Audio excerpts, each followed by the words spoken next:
ধন্যবাদ সকল বন্ধুদের। আজকে যে পাওয়ারফুল একটি ভিডিও নিয়ে হাজির হয়েছে, এত সময় ভিডিও থাম্বনেল দেখে আপনারা বুঝতে পেরেছেন যে বিষয়টা নিয়ে আজকে আলোচনা করব। ঠিকই দেখেছেন বন্ধুরা, আজকে ভিন্ন ধরনের একটি যন্ত্রম দেব। ভিন্ন ধরনের যন্ত্রম, এই যন্ত্রমটি ঠিক কাজও ভিন্ন রকম। এটি কোনো ব্যবসার ক্ষেত্রে না, এটি শুধু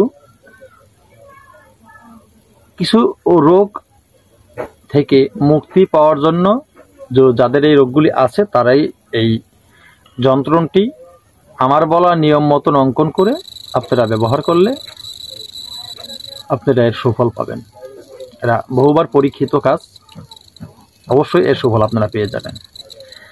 তো কিসের জন্য একটু বলি, যেটা হলো অনেকের বুকে ব্যথা আছে, হঠাৎ হঠাৎ বুকে ব্যথা হয়, সেটা বিভিন্ন কারণে, যে কোনো কারণে হোক না কেন, কোনো অসুবিধা নেই। এক নাম্বার। দুই, অনেক সময় অনেকের বুকে ধরপড় করে, কলিজার ভিতরে এরকম করে একটা গেল নাম্বার দুই। এবার আসেন নাম্বার তিন।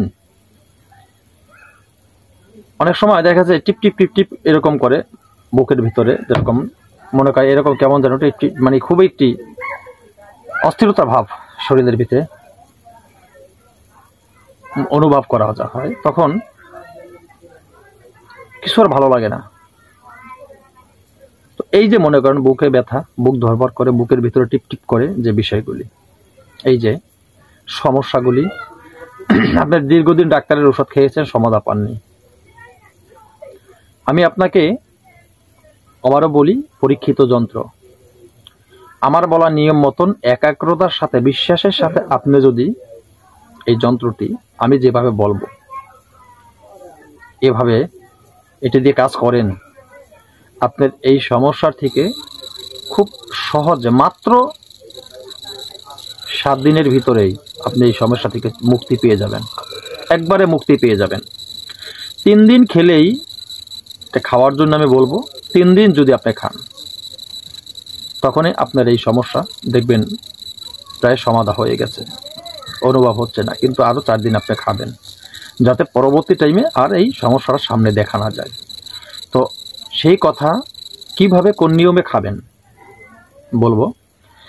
তার আগে আরেকটু কথা বলে নেই, যারা এখনও আমার চ্যানেলটি সাবস্ক্রাইব করেন নাই, প্লিজ চ্যানেলটি সাবস্ক্রাইব করুন, পাশে থাকা বেল আইকনটি বাজিয়ে নোটিফিকেশন অন করে দিন, যাতে আমি নতুন ভিডিও আপলোড করার সাথে সাথে সবার আগে আপনার কাছে চলে যায়। কারণ আমার সবসময় বলি যে আমার এই চ্যানেলটি একটি প্রশিক্ষণ চ্যানেল। আমার এই চ্যানেলে তন্ত্র যন্ত্র, গাছগাছালি, রোগ মুক্তি, বিভিন্ন ধরনের টোটকা নিয়ে আমি আলোচনা করে থাকি। এমনকি পাশাপাশি বিদ্বেষণ, বশীকরণ, উচ্চাটন থেকে শুরু করে সব ধরনের ভালো মন্দ ব্যাপার আলোচনা করি। কারণ প্রশিক্ষণীয় চ্যানেল যেহেতু, সব ধরনের আলোচনা আমার করতে হয়। তবে আমার এই চ্যানেল থেকে কেউ তন্ত্র যন্ত্র শিক্ষা করে কোনো অবহিত কাজে ব্যবহার করে নিজে বিপদে পড়লে আমি আমার চ্যানেল কর্তৃপক্ষ দায়ী থাকিব না। আমি শুধু প্রশিক্ষণ, মানে জানার জন্য, শেখার জন্য জিনিসগুলো দিতেছি, ব্যবহার করার জন্য দিচ্ছি না যে কোনো জিনিস আপনি হুট করে ব্যবহার করে ফেলবেন, তাই না?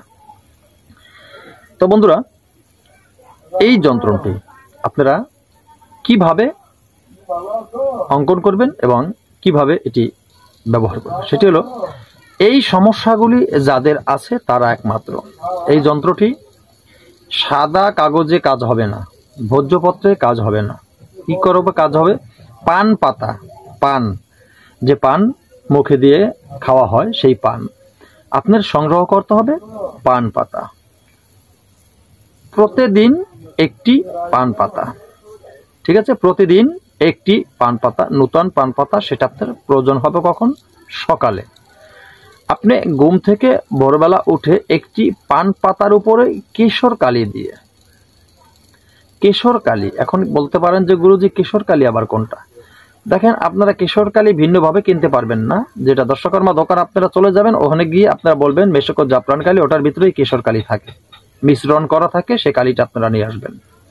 তো ওই কালি দিয়ে আনারের ডাল বুঝতে অনেকেরই সমস্যা হয়। এক কথা আপনারা বলি, ডালিম গাছের ডাল, ঠিক আছে? ডালিম গাছের 8 আঙ্গুল ডাল নেবেন, নিয়ে সেটাকে কলমের মতো সরু করে সেটা দিয়ে ওই কালিতে চুবিয়ে সুন্দর করে ওই পান পাতার উপরে এই যন্ত্রটি অঙ্কন করবেন। খুব সুন্দরভাবে যন্ত্রটি পান পাতার উপরে, বা পান পাতার চেপটা সাইড, যে সাইডে শিরা আছে, এভাবে শিরা আছে, এ সাইডে হবে না, আপনার প্লেন সাইড হয়, প্লেন সাইডে আপনি অঙ্কন করবেন সুন্দর করে।